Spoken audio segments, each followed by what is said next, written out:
Welcome everybody back to Boosting Foreigns, guys. And today we're going to talk about, I'm going to give you guys an experience. How was it owning a W205 C63 sedan? This is also going to apply for the C63 Coupe, I would say. And all the pros, the cons, and pretty much I've had that car for almost 2 years. And how was it owning and driving it? But also on top of that, this video comes after the concluding my W205 C63 series. The videos you saw on my channel of when I used to own it about 1.5 years ago, and it's been 1.5 years since then. Yeah, now I have a E63s. So we'll go into that series next. But as of right now, I want to give you guys a detailed video on everything that you need to know about owning a W205 C63. Guys, let's jump into the video. Welcome everybody back to Boosting Foreigns. You guys have a good morning, good afternoon, and good night.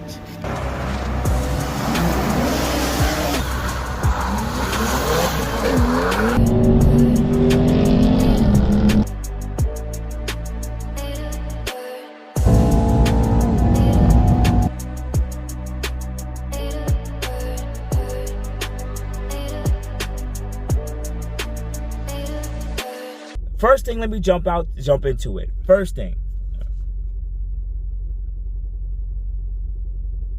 The first thing I gotta tell you guys is, all in all, Boost, did you enjoy owning a W205 C63?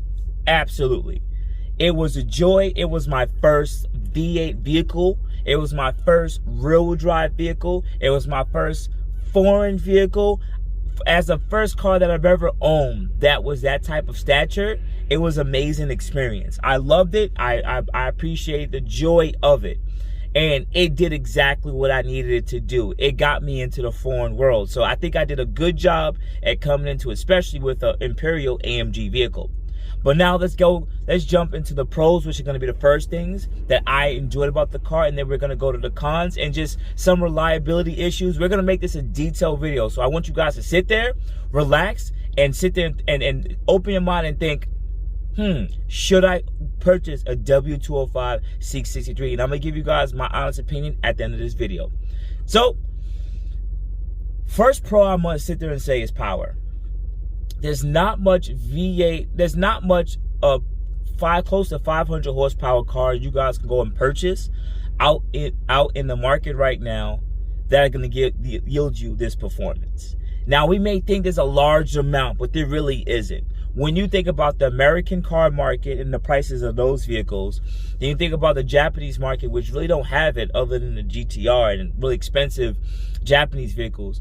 There's not a lot of, I would say, cars out there that you can go get 500 horsepower from, period. And I believe that C63 definitely gives that to you guys, and I would recommend that as the first pro. Second pro, if you're into V8 vehicles, this car yields the best return on investment. I know it's not a W204 with the larger liter motor. I get it. That car is still a beast. It sounds amazing. But when they chose to go with the 4-liter twin turbo, people didn't like it as much, but they quickly still learned to love it because it had the V8 heritage, right? And there's not a lot of small displacement motors that can yield so much return in power. Because let's compare it to, let's say the M3 V8, right? That was a one-off. We love that. But then it was like, nah, that's it. We're going to go back to the inline 6 because they just didn't want to go that route with it, right? And I completely get it. But for the year it came out, 2015, V8 twin turbo rear-wheel drive, they did a great job at cramming that twin turbo V8 in there. And I think it's one of the best cars out there, that can give you rear-wheel drive V8 with twin turbos. There's not much cars in the market that come in that configuration. So I think that's another thing that's a pro with the car. 3, I would say it's rear-wheel drive. As much as I would love it all-wheel drive, once again, the rarity of it. People still love tail-happy cars. It was my first rear-wheel drive car. I enjoyed it. I love it. It was fun. And it just made putting on different wheels and tires a lot more easier and consistent. But that car yielded so much fun in return from it. I enjoy driving the car. And you learn to have respect for a lot of torque when it comes to these rear-wheel drive V8 vehicles. Next thing, another pro. You can get it in 2-door, 4-door, and you can get in drop top, because you can get the C63 Coupe in drop top. So you had different configurations in with this same drivetrain. And you can have it in those 3 different configurations. So that's the pros when it comes to the vehicle, right? Now, I'll talk about performance and the upgrades and stuff later on. I just want to talk about the initial pros, right? Now, cons, right? Even though I just sat there and said, number one, rear drive is the dope part, I would say the lack of an all-wheel drive system. Yes, you have like the C63/C450, which came with a V6 and a twin-turbo all-wheel drive. So you got to see the additional performance with the vehicle and additional control feel. But it left some on the table because as you can see over time, the market is starting to go all-wheel drive. So you do feel like you have older technology because it's rear-wheel drive. But I realize that may not apply for a lot of people's needs. Some of you guys may live in places where you don't have stoplights. I live in a city area where most of my driving is from city lights. So if I do have any spirited driving, it's from off a green light. And the C63 did make me want to have more of that performance because it wasn't there anymore. I miss I came from my all-wheel drive Q50, Q60, so when I got into this, then that was that. You know what I'm saying? So that was one thing that I definitely did miss from that. And I really wished, I hoped and prayed that I could get that back. But unfortunately, that was something that went missing. Now, the next con I would sit there and say is, I gotta put this out here. Yes, you bought a foreign vehicle, you bought an AMG vehicle, but what I would also sit there and say is this. Man, that gas mileage was bad. I mean, listen, at the end of the day, my V6, my twin turbo Q50, and all my other cars always ate gas. But understand, when you got 4 liters and you're pressing that gas, your car is going to eat gas. Right? So understand, like, yeah, the car, when it's moving on the highway, it may still yield some type of highway performance or I would say, it'll yield highway mileage, but it's still going to burn gas. So I want you guys to know that with confidence. That's a thing. You're going to get 8 miles to the gallon if you're doing any type of city driving. Highway, you might push like 20. But you're not going to see 30, 40 miles per gallon. Just want to be fair and put that out there. Another con I would sit there and say is you have to understand this is a C-Class. This was my first entry into the luxury or borderline luxury foreign market. I had Q50s, Infinities, Nissans, but like that's Japanese entry-level luxury. This one was completely different. This was walking into and coming into entry-level C-Class. So there's going to be creaks, squeaks. There's going to be, yes, the quality was better than my Q50, but it's not going to be that much more better. You know what I'm saying? Like, yes, I didn't have the race seats on my C63. I have the more the comfort seats. Yes, were they heated? Yes. Were they cool seats? No. You know what I'm saying? Like, there's going to be, because it was 2015, it was the first year, so there's a little bit more creature comforts after 2016, but other than that, you got to remember it's a C-Class, so it's not going to be fully luxurious. It's going to be a C-Class with a freaking big V8 squished in front. So what makes the car really special is it's lightweight, rear-wheel drive, and it's in the smallest body they really made in that configuration. So I wanted to tell you guys that that's pretty much what is the downturn of pretty much about it, whatever the case might be. Another con is space. I got to give you guys, it's going to be space. I am 6'1", right? I've always had, like I said, C-Classes, Q50s, Maximas, so I've always been used to those cars with those sizes. So it was a little bit more spacious for my legroom compared to the Q50 and other cars I've had. Headroom, I would say, is a little shorter, but the back seat was about the same size as my Q50 and Maximas. It was a little bit more spacious, but nonetheless, it's still a small car. It's a small vehicle, so that was still more of an issue when it comes to space. Yes, the trunk was bigger. The trunk has enough space, but remember, it's a C-Class, so the space would also be something that's not really that much of a positive either. Remember, it's a C-Class, so you got to be used to that. A lot of these things that I'm saying right now is because I then graduated to an E-Class, so I got to see that big difference in other vehicles I chose to purchase. Even though the C-Classes before, the W204 and even the W203, I've been in those vehicles, I never owned them, they were smaller vehicles. So the cars did get bigger over time, but it's still small vehicle for a person that's 6 foot. I just want to put that out there. So if it's you and your friends in the front and the back, it's going to not be as spacious. I just want to be fair so that you guys know and understand that. One of the last other cons I want to add is maintenance. Now, I'm saying it as a con because it's an AMG vehicle. So this isn't like you're going to be spending more money on oil, right? Like, I've always had to only buy like 5 to 6 quarts of oil. This car had to buy 10 quarts of oil. And there's also rear differential service, trans service, and there's other things that you have to get specially oil for the transmission and the rear differential. And that stuff is a little bit more expensive than what you see conventionally. So it's going to be. But at the end of the day, is it so much of a con? Yes, it could be, but just know that your maintenance costs could go up. Also, I want to be fair here. I did change the brakes on that vehicle. I didn't end up changing the fronts, but I changed the rears. There's some, rotors. There's things that are expensive if you don't know what it look like. Don't buy OEM brake pads and stuff, because that stuff will be super expensive. But I had to look for like Power Stop brake pads, which were like a third of the cost, which were a lot more affordable than going back with anything OEM from factory or even any other brand that makes expensive brake pads. So you just gotta look around and find ways to cost cut, because at the end of the day, yes, oh my God, you want the best brake pads. You can, but understand you don't have to spend $1,000 on front rotors and brake pads for these vehicles. You don't, when you can actually you can spend about $300 on front rotors and brake pads because you just went with the more affordable brand. You get what I'm trying to say? Unless you really care about want to buy in the top most high quality stuff. I get it, it's an AMG, but understand it's a C-Class still. It's still a C-Class. Like it's you're not buying carbon ceramic brakes here unless your car came with that. And even then, So what I want to move to next is modifications, performance stuff. So that's what I want to speak about.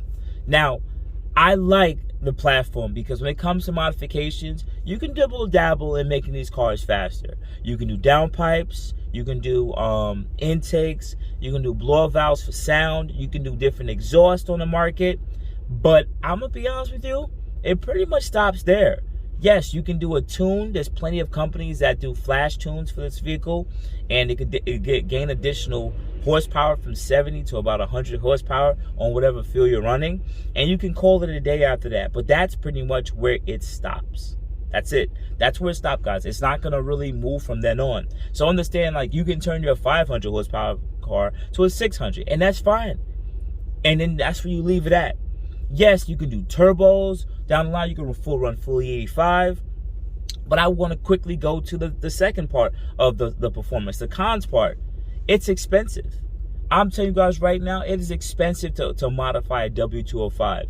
And what I mean by that is, even though there's a lot of companies that make tuning for this vehicle, they charge, I guess because the tuning software must be really expensive, they charge a lot of money to flash these cars. It's not like you're putting them on a dyno and they actually dyno tune the car. They're just sending you a generic flash to gain some horsepower that takes 2 minutes to upgrade, but they'll charge you $2,000-$3,000 for it. It's expensive. You also have transmission tools that allows your transmission to change even faster. And depending on if you have like a 2018, 2019 model, you have to get a CPC tune, which is additional like $1,500. With these cars, the cons is you might spend, I'm gonna be honest with you, $5,000 to $6,000 in just firmware. Just firmware completely. That's expensive. $5-6 grand just in firmware, software to upgrade and make the car faster. And I think that is a con because I've seen other competitive, like I would say BMW. I know they were cheaper, but I had BMW, Infiniti, Nissans, other vehicles. I've seen how much it is for the tuning software, how much it is to gain power and stuff like that. And Mercedes, you pay like a tax. It's expensive. And yes, you do yield another $100, but you just have to pay to play. And I find that to just be kind of deterring because it's expensive. That's really quite an expensive thing for most people. So understand that, yeah, you'll come over here like, yeah, I got an AMG C63, but it's going to be a lot more expensive. Now, in my own case, I only did a couple of modifications to this car because I could kind of go into that little detail. I did intakes, VRP intakes. The car already had a secondary cat delete, so I never did full downpipes or anything like that, and I wasn't going to, because when you do full downpipes on these vehicles, that's full catless, and you tune the car, they'll turn off that check engine light, and you'll never be able to pass inspection depending on your state or your country you're in, right? Some states don't care, or some countries don't care about it as much, but I like the car to run right with no check engine lights. And that's something that's going to happen if you turn off the emissions. So that you don't get any check engine light. You may not be able to pass inspection depending on your state, wherever you live. Now, and I did, and the way I never did a tune on my C63. I did a JB4 boost controller. It's just a way of adding additional power because you trick the car into making more power, and it ran perfectly fine. It's a reliable unit to use. Burger Tuning has been around for more than a decade, almost 2 decades now, so it was running perfectly fine. I've had JB4 in 5 different vehicles, never had any issues, right, with the performance part. The car ran right. Now, the car put down, when I did dyno it, you could go check my videos, I dynoed the car, it gained about additional 70 to 80 horsepower. So it dynoed like 440, I think it was like 440, and it made like 510 wheels with the boost control, like on map 3. So it was additional 70 horsepower, and there was more maps to go higher, whatever, but you know, I was still figuring out the car. But all in all, and that's a really expensive, cheap thing to do. I only spent $600 on that. I could have still did a trans tune and all that, but I chose not to because, you know, it's expensive, and I didn't really know if I was gonna keep the car that long. Now that I talked about the pros and cons and the money aspect and everything like that, all in all, right, from the interior to the aesthetic look, how the car looked, the car feels special. Compared to the F80s that's driving around, and the S4s, but there's really no really competing Audi of it because it never really came with an RS in America to really compete with it. So anything else in the class, this car felt more special, primarily competing against the F80 because there's so much M3s. You go right now, put in M3 from 2015 or 2014, whatever, up, you're going to have plentiful amount of M3s to choose from, right? Because they made so much. But what I can tell you is, when they came to the C63, they didn't make that much. I had the first year, 2015, and it was just pretty much there. That's it. That's all. Like, you're barely going to get a regular C63. Most of them going to be S's. And even when you go up in the years, they didn't make that much. So you're actually getting a car that's a lot more special because they didn't make as much of them. It's not like BMW just threw out a lot of them cars. With the C63, when you have one, you will stand out because you don't see much of them. Period. That's it. Like, you're going to stand out. Once you just keep the car clean, sounding good, you're always going to sound better than the F80. Honestly, in my opinion, you're going to look better than an F80, and you're not going to be part of the F80 group. I mean, at the end of the day, I'm a Mercedes guy. I'm going to talk my shit, even though I have a BMW right now, too, as my other daily driver, right? But I will still pick a C63 over the F80 any day. Maybe one day in the future, I'll get an F80 just to experience it. I know it's probably the better driver's car, but until I get to drive it, well, I actually did drive it, but like I drove an F83. But until I can sit there and say I've owned it, like I can make the better comparison, I still believe that the V8 rear-wheel drive just sounds better, look better. It's just a better car. But if you're looking for full driving performance, I believe the M3 is still probably there. Absolutely. Now, I'm gonna tell you guys some more stuff because you're gonna ask, well, now that you have the car, right? Now the car's not here. What do you miss the most, right? And I'm gonna tell you guys honestly, I miss the look of that car. I think, like, it goes back to the idea that no one really else had it. Like, I miss the look of that car. I was the only one with a white one in Brooklyn, like barely. There was only like 2 other people who had this car that I know of that I've came across. And it just stood out. It was clean, black interior, white on the outside, the RV white, black lipped up. The front end looks sick. I love the front end of the W205 C63. I think it's an amazing front end. I think they did a great job. Same thing for the W212. I love that front end with the angle. It has a boxier angle, like they designed it to have air just coming in. Oh man, I love the look of that car. I love the sound of that car. I love driving that car. I actually love the transmission feel of that car over this one. This has 9 speeds. It feels like it's doing too much. The 7-speed to me was just enough. Like it was just enough. It didn't have to do too much, and it wasn't as active looking for the different gears. And when I got on it, it's the same thing here. You have the power, but It's like it was just something special. When that girl started moving, you could feel it in the rear end. And I understand why people love the rear-wheel drive, because it's like once you feel the car a lot more in a rear-wheel drive car. You can sit there, you can actually feel how it sits, how it moves. You can feel you could feel the rear differential like clicking in and locking in. Like there is more driver sense in a rear-wheel drive vehicle. And then that would probably mean that what I miss in the car is the driving experience. Whenever I did drive anywhere far or did any type of spirited driving, I still had to learn to have respect for the vehicle, but it was also a great driving experience, and it was smaller and nimbler. It was 3,900 pounds, so that's what I really enjoyed it with that vehicle. That was something that made me smile, I went different places. I drove that car to DC. I drove it up to Virginia Beach.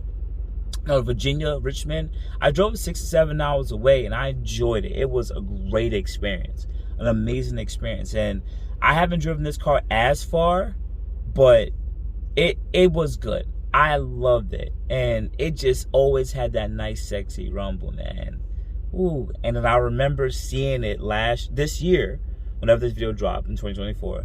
But I remember seeing it this year, and it was someone bought it after like 2 or 3 times, because I was only the second owner, and now the car got resold like 2-3 times later. So it was like it's on its 5th owner, and I saw it beat up.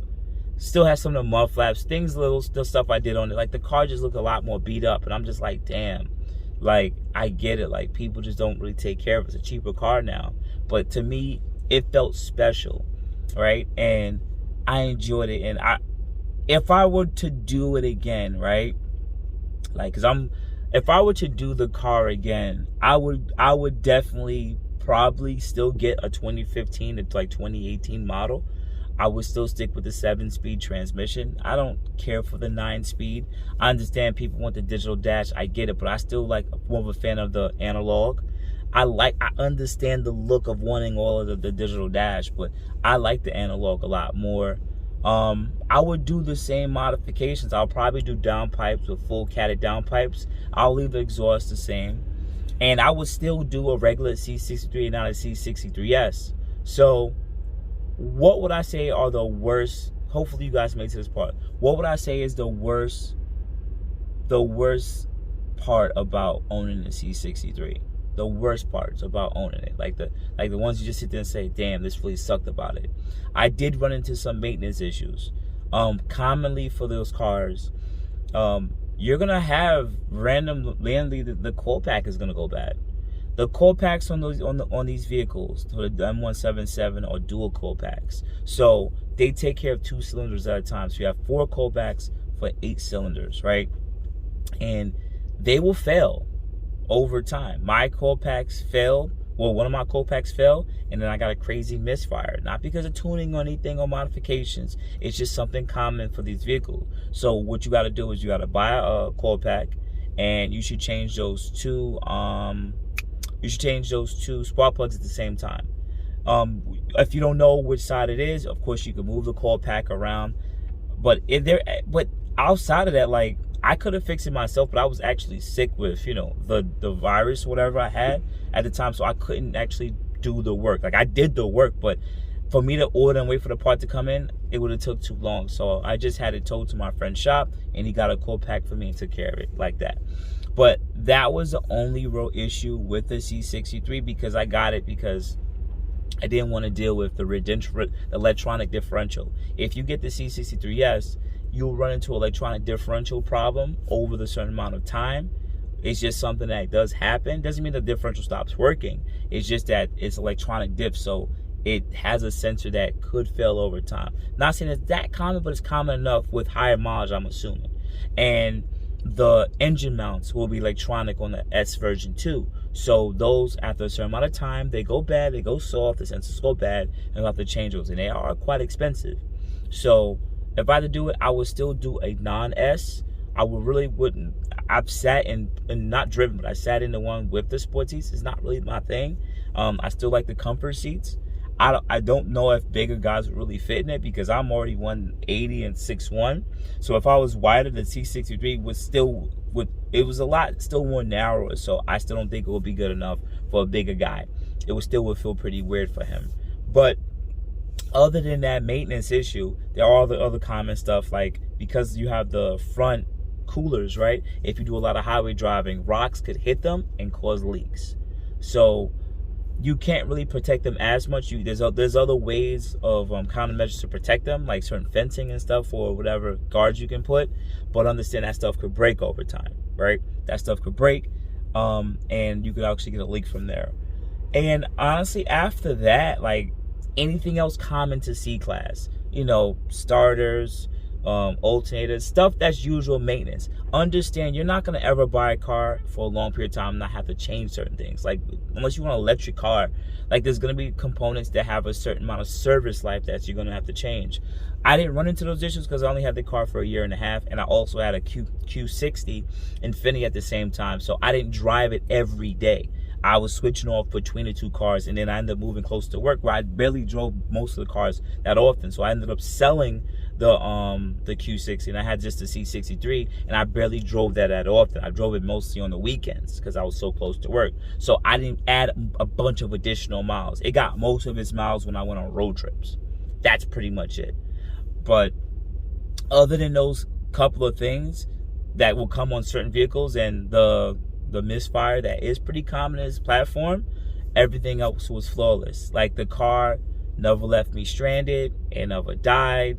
It was good. I had a great time with the car. Man, I enjoyed that car. Also, I want to add this part just in case. It's the only car, it was my first time having a panoramic sunroof. So like it's a C-Class, but it had like a panoramic sunroof.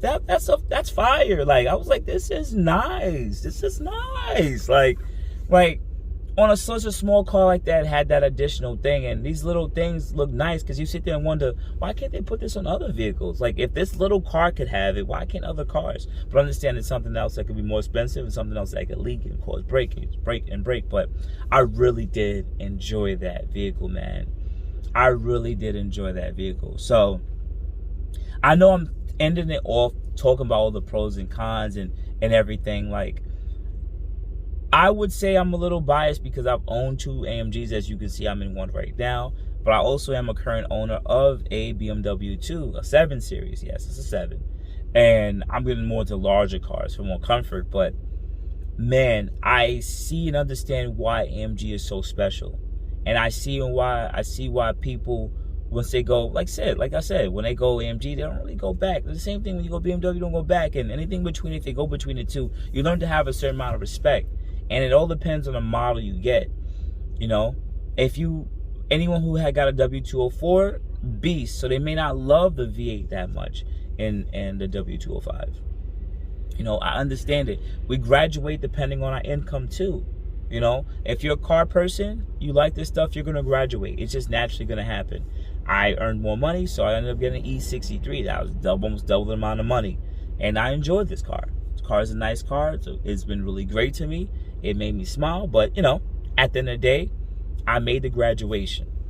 So my general consensus is, if you want to go get a W205 C63, I'm going to recommend it. I'm going to recommend even higher mileage ones. The M177 seems like it does a great job. It does a great job. As long as you maintenance it, it'll take care of you, right? I also want to add this little part too. It's pretty common for it to pop up and say you need 1 quart of oil. For whatever reason, it's pretty common. I should have said that in the cons. But it'll pop up every like 2,000, 3,000 miles that it says 1 quart of oil. And it seems like it's pretty common for the M177 and the W205. In this car, I haven't had that issue. But in the W205, it is. And I looked it up, and a lot of other people had that common issue. It didn't affect the performance, but it lets you know that the car is eating some kind of oil. But nonetheless, it seems like M177 failures are not common and not often. The motors are expensive, but just maintenance the vehicle, and you'll be perfectly fine. Transmission seems the same way. Take care of the car and it'll take care of you. It'll start every day as long as you change the battery. Make sure the battery's up to date. Make sure the tires are good because it's road drive. And check the brake pads and rotors. Don't spend a lot of money on this stuff. If you maintenance the car and you buy affordable parts for it, it'll take care of you. It was a great car. It made me smile. It made me laugh. And I can't say I regret it. because I wanted to get something bigger. But if I was to go back, yeah, I'll still pick the same model, 2015, 2016, 2017. It was a great car. I would say try your best if you can to get slightly new a year, of course, if you can. If you want to buy the 9-speed, do so, but I would still recommend the 7-speed, because unless the prices are very similar, like if you had to get a higher mileage 2019 with the 9-speed and like a lower mileage 2017, then like the same price, then of course get it. But like other than that, like these cars are now low $30,000, $20,000. I think that's a hell of a good, reliable rear-wheel drive car to get compared to, like, let's say the rear-wheel drive M5s that are about the same price. Those cars are not reliable whatsoever, the rear-wheel drive M5s, at all, period. Like, I would get the C63 over that any day. Like, that's it. Like, I know those cars can be monsters because they got the 4.4 and whatever, but you got additional weight. Nah, the C63 would be better, in my honest opinion. And I mean, I'll even throw it in there, but I'll even throw it in. Look into the W212s, E63s, you know. But all in all, I would recommend getting that car, getting the right mileage, getting the right spec, and just maintenance the car and take care of her. Because she'll take care of you, and you're going to enjoy that experience you have with that vehicle. It's going to be a great time or whatever. You're going to enjoy it. But I'm just going to put this out there, knowing that you'll love the platform, you'll love the motor, you'll naturally be like, I like this car, but I really wish it had the all-wheel drive. You're gonna be like, I want a little bit more additional space depending on your size. And if you're a dude like me, you know, you either have a family, you're gonna have a family one day, you're like, yeah, I need something a little bit bigger. So you're gonna love the fact that they make an E63 version. You're gonna love the fact that they make, you're gonna love the fact that they make a GLC version. You know what I'm saying? You're going to love that if you want the coupe. They make a coupe version, like a drop top. You're going to be like, yo, this motor isn't a lot of AMGs I like. So you're naturally going to just move on to them. All right? So otherwise than that, I definitely recommend the C63 as a first AMG introduction. Or any W204, whatever, I get it, but the M177, it put a good smile on my face, and I have a much love and a lot of respect for this motor, especially that I haven't got it in the second vehicle that I got. So otherwise than that, guys, you have a good morning, good afternoon, good night. I really appreciate you for banging with your boy Boost. Definitely add me at Boost and Foreigns on Instagram. Hopefully this video is helpful as it could be, because at the end of the day, I want to help you guys along your automotive journey. Check all my videos out from the start to the finish, and the W205 saga is finished. Other than that, guys, I appreciate it. You guys have a good day. Thank you.